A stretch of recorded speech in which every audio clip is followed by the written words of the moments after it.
Свое первое четверостишье, посвященное Новому году, Таня написала в 6 лет и, конечно, даже не мыслила, что когда-то серьезно займется поэзией. По мнению самой Татьяны, одно из действительно серьезных стихотворений она написала в 9 лет и посвятила его своей сестренке. Проснулась сестренка утром, видит, что-то не так. Воздух стал чище и лучше, санки кто-то запряг. В комнате хвойный запах от елочки чудной, и ангелы к ней в спальню вошли гурьбой, потому что в Новый год отворяет двери год быка, хороший год, друг мечты взлетели.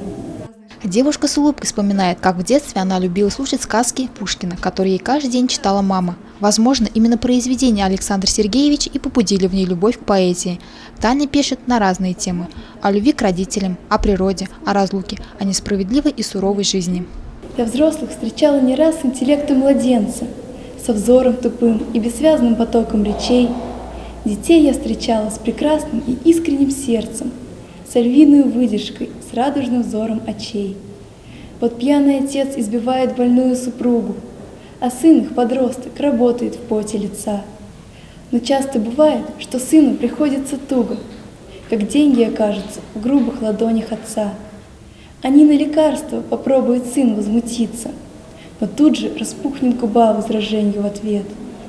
Еще не дорос, вот настанет пора тебе бриться, тогда поболтаю, дождись 18 лет. Но прав ли отец от того, что он старше и выше? Усы с бородой, незрелости вовсе вопрос.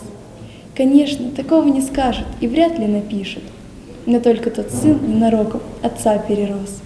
Поэты немного по-другому чувствуют и воспринимают жизнь. Там, где приземленному человеку хватит пары обычных фраз, чтобы отреагировать на какое-то событие, творческие люди начинают плести стихотворную фантазию, как раз для того, чтобы избежать обыденности.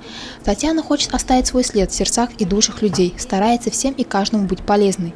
Для человека, который делает только первые шаги во взрослую жизнь, цель достойная. Не замыкайтесь в себе, пробуйте себя в различных сферах жизни. У каждого из нас внутри скрыт особенный талант. Развивайте его и не пытайтесь что-либо доказать другим. Нужно быть верным себе, и тогда окружающие пойдут за тобой. Альфия Янчурина, Радмир Исангулов, Гульгинар Скильзин, телекомпания СТВ.